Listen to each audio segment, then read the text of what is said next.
Good morning, evening, afternoon, or whenever you may be listening. Welcome back to the Dear John podcast. I am your host, John Moody, podcasting from a walk-in closet somewhere in Atwater Village, California. Welcome back, y'all. And again, it's been a couple weeks. Sorry to leave y'all hanging, but things got a little busy. Please check out the Urban Beat, which is my new news satire site that's kind of been taking off, which has been cool. The analytics are showing well, and I even got investors. So thank you to the investor for making some things happen. And what's been going on? This past weekend, some good friends of mine invited me over for dinner, husband and wife. And all I'm gonna say is this: the next woman that cooks a dinner for me, like a nice dinner, and she's down, I'm proposing marriage to, because I've realized what I've been missing, and it's really something so basic. I mean, it really shouldn't be that. It shouldn't be like, I expect a woman to cook for me and she's got to do all the traditional woman. No, it's not that. But I don't cook well, and I don't have a lot of variety. So that, like, to have different stuff, man, that would be awesome. I would clean up the dishes and stuff, but if somebody could, man, the food was fantastic. He's from Trinidad and she's from Nolans. So, you got like this Trinidadian Cajun type thing, man. It was delicious. And besides, like, as a single dude and working as much as I do, I got, two regular gigs, plus I audition for commercials, I audition for voiceover jobs and the Urban Beat, and this. I'm pretty busy. And the week before last, I'm starving. I got to work in Santa Monica, get up early in the morning to drive to Santa Monica. Those of y'all who live here know what that's like. And I'm starving. They didn't have time to have breakfast. They didn't really eat dinner the night before. And I just pulled over to this spot. I'm like, man, maybe I can just get a breakfast sandwich. It's worth it. So I go in there, look over the menu. They don't really have a breakfast sandwich like I want. I noticed like a burrito is like $10, $12 or a breakfast burrito, but I wanted a sandwich. So I was like, hey, can you just like make up, a breakfast sandwich like with eggs, cheese, maybe some turkey bacon? And she goes, oh yeah, that sounds good. That's what I had this morning. So I didn't ask anything, just for the sandwich. What, $10, $11, $14 for two pieces of bread, probably two eggs, some turkey bacon, which I know some of y'all like. Hell, you shouldn't even have to pay for turkey bacon. They should just give you that shit for free. Turkey bacon, and I think it had some mayo on it, a little bit of mayo and some pepper. That was it. $14, and I gotta throw in a little something, so that was $16. And $16 for breakfast should be pancakes, eggs, potatoes, whatever else go with that. You know what I mean? And they should be like red velvet pancakes, and you should get hot chocolate and orange juice and that, and coffee, and they should refill all that for free for 16 damn dollars. That's why I need to get married. Eat at home more, take turns cooking. Meals would be better when she cooks. But yeah, that's what I'm thinking. Anyway, y'all didn't come here for all of that. You came here for the dating and relationship advice, which is what this site is all about. If y'all first time here, this is the Dear John podcast, and I give dating and relationship advice from a lifelong bachelor and possible commitment phobe. I've never been married, I've never been engaged, and that ain't nobody's fault but mine. I've definitely have met some awesome women out there, but just other priorities, or maybe lack of priorities. But anyway, here I am at this point in life, and honestly, I've been single so long, it would be really difficult to live with another human being. That's for damn sure. But anyway, y'all, I feel like I can give y'all advice, so take it at your own risk. So again, emails, if you want to send an email, that's dearjohnpodcast@gmail.com. And we're gonna get back to doing the interviews. We haven't done that in a while, but we're gonna get back to that, y'all, so don't worry. I know some of y'all like the interviews, some of y'all prefer the letters. I like to mix it up and do a little bit of both. But anyway, let's get to our first email today.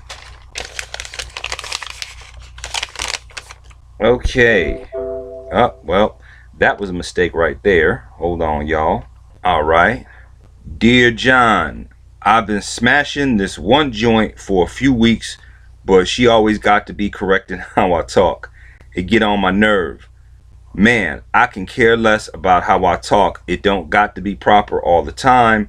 Why can't she accept that expect wait, why can't she why can't she accept me? That was spelled wrong. Why can't she accept me for who I am? Should I just find another joint? Okay, look, I'm not gonna be a snob here. Looking at how many spelling errors you have, grammar ain't your thing.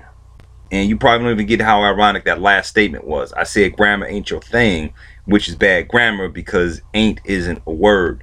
Some spelling accept is ACCEP. You wrote accept like an exception, but that's all right. Don't worry about it. Now this ain't your thing. This ain't where you live, man. All right, and I'm gonna let you know right now this ain't gonna work between the two of y'all. And I think you just kind of in it just to smash, as you say, and you just want to smash, and it's cool as long as she don't get on your nerves. And don't get me wrong, I get it. Nobody wants to be corrected all of the time, but I'm thinking she probably has more invested because she's trying to take time to improve how you speak. You have no interest in that because you just smashing, but it don't make any difference. Two of y'all don't care about the same things, and look, that's okay. That's totally all right. I mean, a woman who only wants to eat at 5-star restaurants shouldn't date a dude who loves Sizzler. Ain't nothing wrong with eating at 5-star restaurants. Ain't nothing wrong with eating a Sizzler. But the twain shouldn't meet. All right. I say this: a dude, like if you got a dude who likes to get manicures and pedicures, he shouldn't date a woman if she likes to walk around being ashy and has chapped lips. It ain't gonna work out because he's into a certain thing and he gonna expect her to be into a certain thing. Look, opposites don't always attract, and a lot of times opposites oppose one another. You get the opposite oppose against. So yeah, man, you just need to find somebody else and yeah, make that work. All right, let's go on to the next email. Dear John, my boyfriend drives for Uber and Lyft, which is fine. He's getting his hustle on, but he never wants to drive anywhere. If we can't walk or I don't drive, we don't go. Who's being selfish here? Me or him? Okay, look, this dude drives for Uber and Lyft. All right, that's all day driving. Okay, that look, and him coming home and then you asking him to drive. That's like that was like if your man was a dishwasher and he came home after an 8-hour shift washing dishes and you said, baby, I cooked dinner, I just need you to do the dishes after we're done. All right, that would be like if his job was he was a male escort and he came home from work and you said, I don't feel like going out tonight, why don't you escort my mother to bingo tonight? That would be like, okay, hold on, that would be like, let's just say you gutted fishes all day, all right, or fish. Now I'm bad English like the old dude, but let's just say you gut fish all day for a living. Okay, that's what you did, all right. And you came home, and he said, "Hey, baby, instead of going out to dinner tonight and going to a concert afterwards, I thought we stay home and gut this bucket of fish I bought." You can't blame that man for not wanting to drive. And honestly, I think you're being, it's not so much that you're selfish, you're just insensitive. You don't really understand what it is he's going through. And if you're going to be insensitive and you want him to drive, that probably tells me you're probably going to have him drive and you're going to sit in the back seat and ask him how long he's been doing this and if he minds if you eat a fish sandwich in the car. You know, the stuff that Uber drivers really hate. And by the way, if you get an Uber, please don't ask if you can eat a fish sandwich or any kind of sandwich in the car because it's going to smell up. And I'm just saying, you know, have some consideration, which I don't think you do. Anyway, cut this man some slack. Let's get on to the next email. You got 3 tonight, y'all. But that's what happened when you don't have the show. The questions build up and you got to get them out. Okay, next email. Dear John, I understand that men can be messy, but how messy is too messy? This guy asked me over for a romantic dinner, but we had to eat off TV trays because his table was filled with unopened mail, empty cans, empty water bottles, and he had all these remote controls. He had more remote controls than devices that would need remote controls. He made some of the best catfish I ever had, but wanted me to watch a movie afterwards on a couch that was full of clothes. Now I know folding clothes is a pain, so I asked him if he wanted me to help him fold. He said, "Nah, don't bother folding them because those are dirty clothes and then he started putting them in a kitchen garbage bag. Wow, he had dirty clothes on the couch, and y'all were supposed to chill. Okay, let me finish the letter. She says, so, he said don't fold them because they were dirty, and he started putting them in a kitchen garbage bag. I left soon after that because I knew at some point I was going to have to use the bathroom, and I didn't know what I was going to see. Or I didn't want to see what I thought I could see. Yeah, I don't blame you.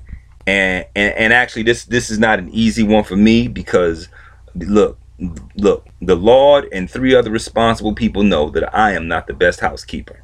All right. Now, that being said, he ain't got no excuse, because if he wanted romantic dinner and he wanted to impress you, what would have been more impressive than you seeing all that trifling shit would have been him taking you to Sizzler, then asking you to go Dutch, and then pulling out a coupon to pay for his half. To be honest, I'm surprised you ate at this spot. I'm surprised you trusted after seeing all that stuff on the table, the clothes and everything like that. But you know what? You're a soldier. You're a good woman. You gave the dude a shot. But what I want to know is, at what point did you think this thing was going to start to improve? What did you think was going to get better? I guess you towards the end because you left. But listen, not all men are this bad, nor should we be. Okay, I mean that's kind of a stereotype of the messy bachelor or whatever. I know some dudes who are neat freaks. I mean, they are absolutely like real clean, OCD type dudes. Okay, now that's kind of what happens after spending 15 years in prison. You tend to become regimented, and you have to be a neat freak. But no, I'm joking. All dudes who are neat freaks haven't been in prison for 15 years. Okay, you can find a dude who hasn't been in prison. They just haven't been caught doing illegal shit. Because that's some criminal. I'm just saying, it's a disorder to be that orderly. That's all. No, seriously, I'm joking. There are some men who are neat, and they are single. They're neat. They're single. They haven't been to jail. Now the reason they're single is because they still sleep in the bed with their mamas. Okay, let me stop. Let me stop dogging. And I'm just mad, really.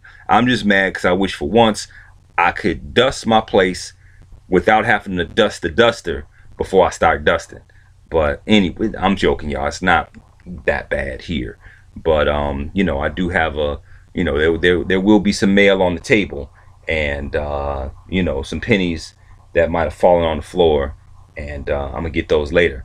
But anyway, all right, y'all. Anyway, listen. The only advice I have for you is don't go over that boy's house no more. All right, if he want to cook and he cook all that well, you make him cook at your place, because your pots and pans are clean, and you're gonna eat in a clean environment in a clean place. All right, y'all, that's it for this week. Again, if you have some dating or relationship advice, you can send your email to dearjohnpodcast@gmail.com. Please check me out on Facebook, John Moody. You can catch me on Instagram, JBMoody716. That's the Instagram. And Twitter is at John B. Moody. And of course, I'm on Facebook, and I'm very, very, very rarely on Friendster or MySpace. In fact, I don't even think I remember my MySpace password. Anyway, that's it, y'all. Y'all have a great rest of the week. We're at the end of summer. I'm not happy about that. I love the summertime and all the stuff that comes along with summer, all the concerts and everything. But hey, y'all, for real, check out the Urban Beat. That's my new satire. All the fake news, some of the articles we had in the past was a woman who was late for Aretha Franklin's 8-hour funeral. And let's see. And Colin Kaepernick. We had this week's article features Colin Kaepernick, who signed a deal with Kings for Charcoal, and people protested by burning charcoal. Anyway, y'all, that's it. Y'all have a great week. Be easy like a Sunday morning. Peace.